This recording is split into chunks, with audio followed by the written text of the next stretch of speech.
पर आए हैं तो सब्सक्राइब करें और बेल आइकन को भी प्रेस कर दें, क्योंकि आने वाली वीडियोस में मैं आपको पूरा एनसीईआरटी सिलेबस कराने वाली हूँ।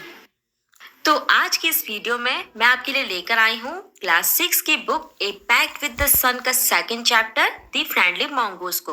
तो चलिए बिना वक्त गवाए हम इस चैप्टर को पढ़ते हैं। एक बार एक किसान अपनी पत्नी और अपने एक छोटे से लड़के के साथ गांव में रहता था और वो दोनों पति पत्नी अपने बच्चे को बहुत प्यार करते थे।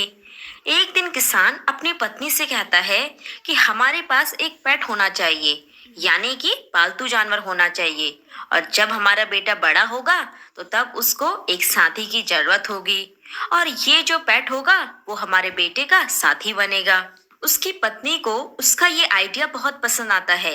एक शाम किसान अपने साथ एक छोटा सा मंगूस यानी कि नेवले को लेकर आता है, और ये एक बेबी मंगूस था। उसकी पत्नी कहती है कि ये तो बहुत छोटा नेवला है, लेकिन जल्द ही ये बड़ा हो जाएगा और ये हमारे बेटे का दोस्त बनेगा। अब धीरे धीरे जो बच्चा था और जो नेवला था वो दोनों बड़े होने लगे। 5 या 6 महीने के अंदर जो नेवला था वो पूरी तरीके से बड़ा हो चुका था और वो बड़ा प्यारा सा दिखता था। उसकी 2 चमकदार छोटी छोटी आंखें थी और एक खूब घनी सी पूंछ थी। और जो किसान का बच्चा था वो अभी भी छोटा सा बच्चा था, जो कि पालने में रहता था, सोता था और रोता भी था। एक दिन किसान की पत्नी बाजार जाना चाहती थी। वो अपने बच्चे को खिलाती है और उसको उसके छोटे से पालने में सुला देती है। फिर वो अपनी टोकरी को उठाते हुए अपने पति से कहती है कि मैं बाजार जा रही हूँ, बच्चा जो है वो सो रहा है, तो तुम उसका ध्यान रखना। और वो किसान से कहती है कि स्पष्ट रूप से मैं आपको कहूँ तो मैं जो हूँ वो अपने बच्चे को नेवले के साथ अकेले नहीं छोड़ना चाहती हूँ। तो किसान कहता है कि तुम्हें डरने की जरूरत नहीं है। नेवला जो है वो एक फ्रेंडली जानवर है और वो उतना ही प्यारा है जितना कि हमारा बच्चा, और तुम जानती हो कि वो बेस्ट फ्रेंड्स हैं। इसके बाद किसान की पत्नी चले जाती है और जो किसान होता है उसके पास करने के लिए कुछ भी काम नहीं होता, तो वो फैसला करता है बाहर जाने का अपने खेतों पर, जो कि ज्यादा दूरी पर नहीं थे। लेकिन जब वो रास्ते में आ रहा था तो वो अपने कुछ दोस्तों से मिलता है, जिस वजह से वो घर समय पर नहीं आ पाता और उसको घर आने में देरी हो जाती है। किसान की पत्नी अपनी खरीदारी कर लेती है और घर पर सामान की पूरी टोकरी को भर लाती है, और वो देखती है कि नेवला जो है वो बाहर बैठा हुआ था और ऐसा लग रहा था कि जैसे वो उसके लिए इंतजार कर रहा हो। अब जैसे ही नेवला देखता है कि किसान की पत्नी जो है वो वापस आ गई है, तो वो दौड़कर उसके पास जाता है उसका स्वागत करने के लिए, जैसा कि वो हमेशा करता था।